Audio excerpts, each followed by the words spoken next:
নমস্কাৰ। আমি ফ্ৰেজৰ বিষয়ে আলোচনা কৰি আছো। Kinds of phrases. আমি নাউন ফ্ৰেজ, এডজেক্টিভ ফ্ৰেজৰ বিষয়ে আলোচনা কৰিলো। আজি আমি এডভাৰ্ব ফ্ৰেজ প্ৰকাৰটোৰ বিষয়ে আলোচনা কৰিবলৈ ওলাইছো। এডভাৰ্ব ফ্ৰেজ। এতিয়া এডভাৰ্ব ফ্ৰেজনো কাক, কোনবোৰ বা কাক বোলে সেই বিষয়ে ক'বলৈ ওলাইছো। মানে এডভাৰ্বৰ দৰে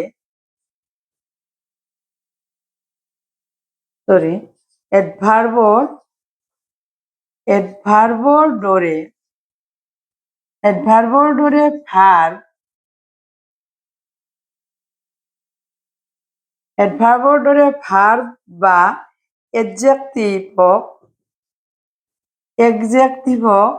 মডিফাই কৰা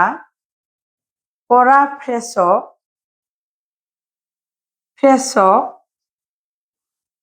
মানে এডভাৰ্ব ফ্ৰেজ বুলি কোৱা হয় বা এডভাৰ্ব ফ্ৰেজ বোলে। মানে এডভাৰ্বে যেনেদৰে ভাৰ্ব বা এডজেক্টিভক মডিফাই কৰে, ঠিক তেনেদৰে এডভাৰ্ব ফ্ৰেজেও ভাৰ্ব বা এডজেক্টিভক মডিফাই কৰা দেখা যায়। এটা উদাহৰণ দিলে সহজে বুজি পোৱা যাব।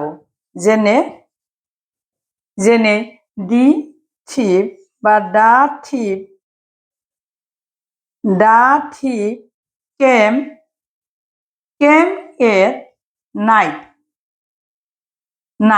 ইয়াৰে এট নাইটটো কেম ভাৰ্বটোক মডিফাই কৰিছে, গতিকে এইটো এট নাইটটো হ'ল এডভাৰ্ব ফ্ৰেজ। এতিয়া এডভাৰ্ব ফ্ৰেজ বহুত আছে। কিছুমান এডভাৰ্ব ফ্ৰেজৰ বিষয়ে ক'বলৈ ওলাইছো। Some adverb phrase.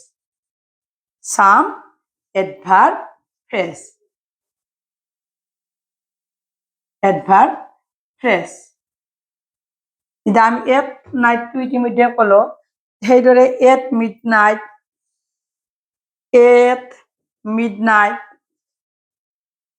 মিডনাইট নতুবা অল দা ডে, আমি দাটো ব্ৰেকেটত দিলো, অল দা ডে নাইবা অল ডে লং বা আমি যিবোৰ ব্যৱহাৰ কৰোঁ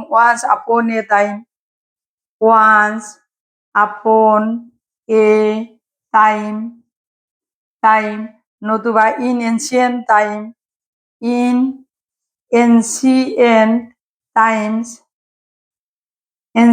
times, নাইবা আমাৰ in olden times,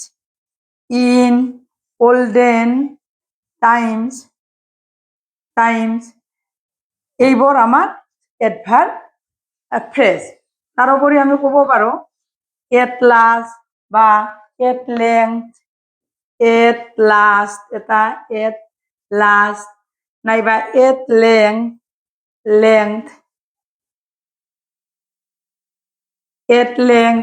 তাৰপিছত এট অল, আমি ইতিমধ্যে এট অল দিয়া কৈছোঁ, এট অল বা এট স্কুল ফিট, এট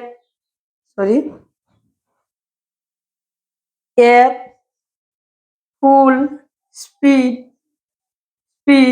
বা নাও এণ্ড দেন।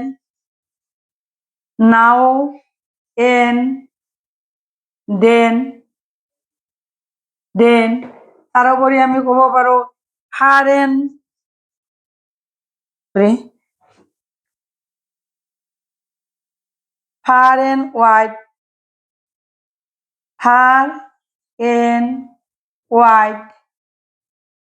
ৱাইড, তাৰোপৰি আমি আৰু বহুত আছে। আমি কেইটামানহে আলোচনা কৰিছো। By air, by bus, on foot নাইবা again and again, by hook and crook,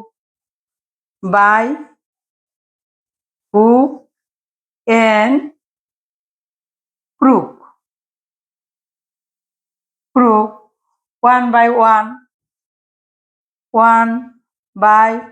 one, etcetera etcetera এনেধৰণৰ বহুত আমাৰ এডভাৰ্ব ফ্ৰেজ আছে যিবোৰ আমি চেণ্টেন্সত ব্যৱহাৰ কৰোঁ প্ৰতিভা এডুকেশ্যনেল মেটাৰ চেনেলটো প্লিজ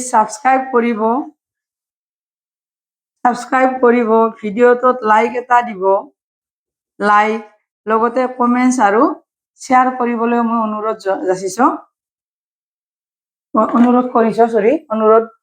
কৰিলোঁ মানে আজি আমি আলোচনা কৰিলোঁ এডভাৰ্ব ফ্ৰেজৰ বিষয়ে এডভাৰ্ব ফ্ৰেজ হ'ল মানে ভাৰ্ব আৰু এডজেক্টিভক মডিফাই কৰা ফ্ৰেজ এডভাৰ্বে যেনেদৰে ভাৰ্ব আৰু এডজেক্টিভক মডিফাই কৰে ঠিক সেইদৰে এডভাৰ্ব ফ্ৰেজেও ভাৰ্ব আৰু এডজেক্টিভক মডিফাই কৰা দেখা যায় আজিলৈ ইমানে নমস্কাৰ